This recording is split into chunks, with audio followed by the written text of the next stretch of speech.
Hello there, thank you very much for joining in. And today EU Spectator brings you a little report of a book launch by a very well-known man, I would suggest, Denis MacShane, ex-MP from the Labour Party, a man of very colourful background to say the least, who was launching his book at the Press Club in Brussels today. It was well attended by journalists and opened by Maria Laura, who's a co-founder of the Press Club. On the first text and the reading of it, it would seem with the title like Brexit that it would be sort of Eurosceptic, and I thought, why would that be the case from a man from the Labour Party who's traditionally supported the European Union, of course. But indeed, as he signed the book for me after the presentation, he simply said, if you can zoom on that there, stay in. It was well attended, and there was a Q&A session for the sake of this video. It went on for about an hour and a half, so obviously it was quite long, so I've edited out that, but there were some interesting questions from interested parties and journalists. Who is Denis MacShane? Who doesn't know him? He's a Labour Member of Parliament. He was. He used to be in the Tony Blair's government as Minister of Europe, so Minister for Europe. And he was elected in '94, and he resigned in 2012. He is, as all MP have to do, he was studied at Oxford and London, and he is of Polish origin, so a real European, and is also speaks also other languages apart from English, which is somewhat interesting. Excuse me, Dennis, can I have a word? I said, well, yes, it's the election time, yeah, I've got to listen to people like you, that's what we do at elections. No, I didn't say that. Right then, you think we should be in Europe, don't you? I said, well, if you mean by being in Europe, no, wait a second, you're talking again. For once, will you listen to voters? Will you listen to me? Now listen, Dennis, you think we should be in Europe. Well, yes, I do, as a matter of fact, because it brings lots of that. No, you're talking again. Will you listen to me? Now, let me get it straight. You believe we should be in Europe, Dennis, don't you? Don't you understand? We're Yorkshire. We don't want to be in Europe. And I said, well, if you mean by being in Europe, being in the European Union, the European community, we've been in it now for whatever it was then, 38 years. Oh? Oh? Have we? Oh. They don't give us the facts anymore, do they? And that is sort of one of the problems. And what I try to set out in this book, somebody asked me, is it a Tory book or no, it's not about, it's about British Party politics. It is not pro-Labour or anti-Tory. It's critical of Tony Blair, critical of the long Labour years wasted being anti-European, which is still quite not that deep down in Labour's existing DNA. Yes, it's very critical of the turn to Euroscepticism initiated by William Hague after the Conservatives went into opposition in 1997.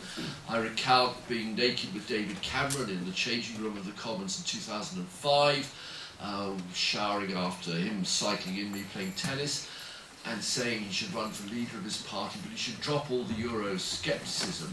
And he said, thank you very much for your good wishes, Dennis, but you don't realise I'm much more Eurosceptic than you imagine.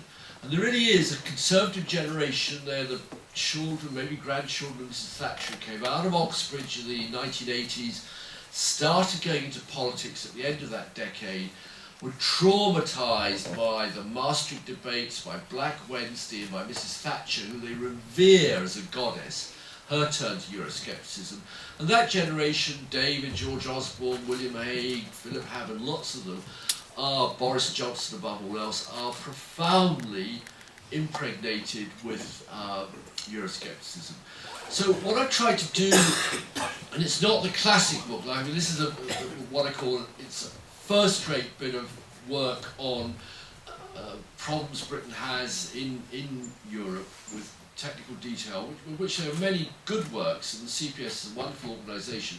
It is not a Europe book or an anti-Europe book. It is my attempt to tirer la sonnette d'alarme, press the alarm button before it is too late. Because if Mr. Cameron wins and becomes Prime Minister, we're going to move to a referendum. Will he win? Another discussion. All I can say is the opinion polls today, 35% Labour, 35% Conservative, 10-11% for UKIP, 7% for Lib Dems.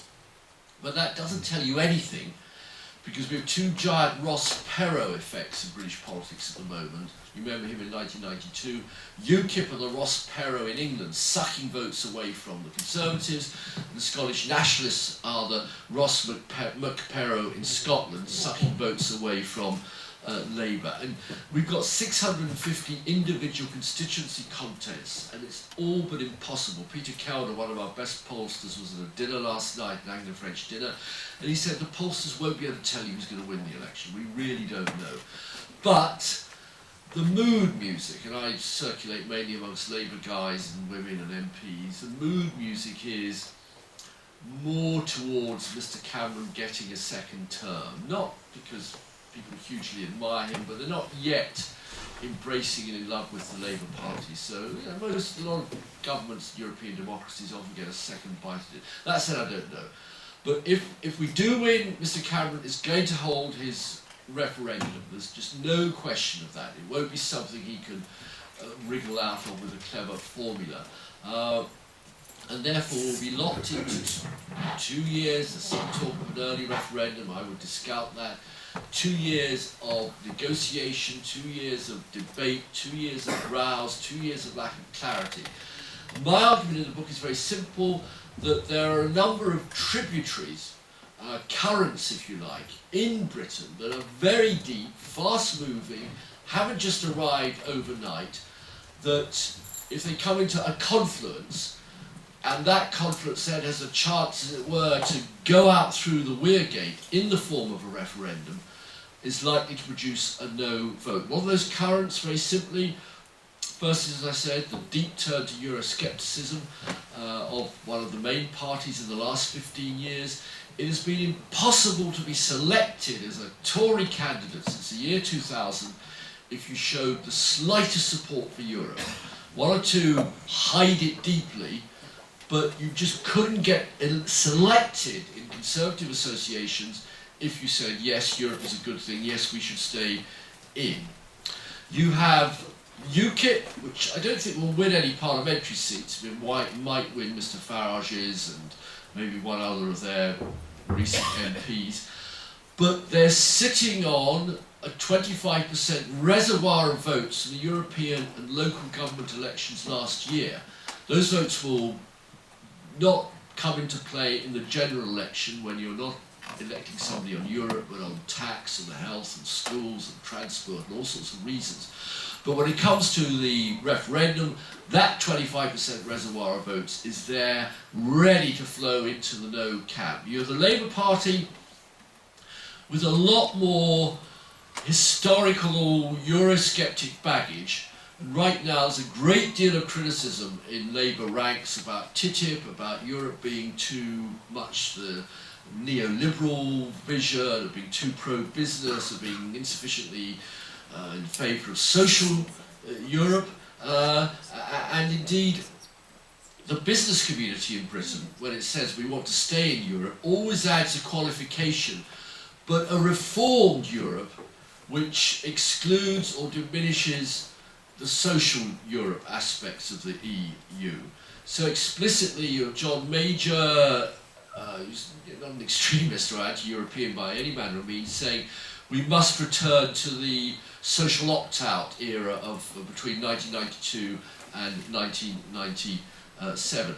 If Mr. Cameron brings that back, then that will be carte blanche for the left, for the trade unions, for the Labour Party, or some of the Labour Party say, c'est pas notre Europe. Exactly the same as the French socialists did in 2005. Laurent Fabius allied with Monsieur Mélenchon to say we don't support this vision of Europe, so we vote it down. We'll come back later and get our better Europe. That's on the political front. The media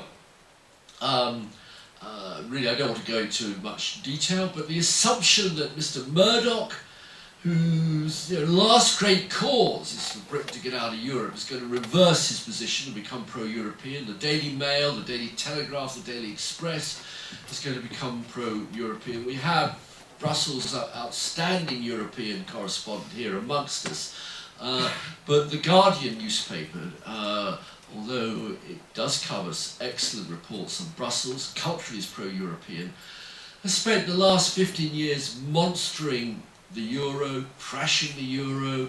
The Guardian's business editor, a nice friend of mine, our economics pages editor, chaired an outfit Labour against the euro, and is always very critical of the Brussels institutions. That's not difficult, and it's the job of a paper to be that. But you know, even in the pro-European papers, you know culture, explaining Europe, discussing Europe, finding some positives in Europe. It's all chip, chip, chip, negative, negative, negative. Business, where will business be?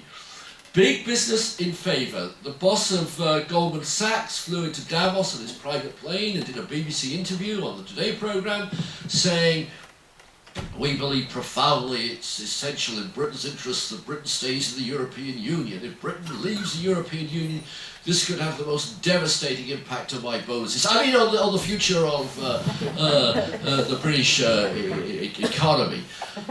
President Eisenhower said that the day the Treaty of Rome was signed was one of the greatest days of his life, as big as, if not bigger, than winning World War II. Now, Eisenhower was a very wise man, not just a very great general, but for the Americans, I mean, this is their nightmare that Europe again disintegrates. What is 20th century American history? It's sending their boys to die to sort out our bloody quarrels. So of course they want Europe to stay together. I'm just desperately looking at sort of some other points that were made. Tim, sorry, you were. Conservatives win an overall majority. Yeah, I mean, there's a lot of funny parliamentary arithmetic around. The Lib Dems, Mr. Clegg criticised the Prime Minister's in-out referendum when it was announced in 2013. But at the Liberal Democratic Conference last year, Danny Alexander, who's his chief honcho, said on Clare in a briefing to the FT, if the price for maintaining the coalition is a referendum, we acknowledge it's a red line for the Tories. And believe me, it's not a red line for the Tories so much as the dangling of all those little red boxes for wannabe ministers.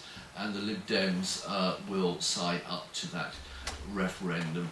I think that the split in the Labour Party, particularly if it goes into internal chaos following a defeat, could be bigger. I think the Labour Party will be very confused on Europe, frankly. I don't know whether Neil would agree with that in the next sort of couple of years if we move to a referendum. So, good. Let's wrap it up on that. I hope I've tried to answer all the questions. Thank you, Richard. Thank you, Brussels Press Club. You can buy the book here in either pounds or euros, and I'm happy to take dollars, RMB, whatever. Please write about it, make it a story. It should be in for discussion and debate a bit, I think, before the election. And I genuinely hope I can come back and see friends in, 6 weeks' time. The book will be firmly on the remaindered list. If not, you read it here first. Thank you all very much.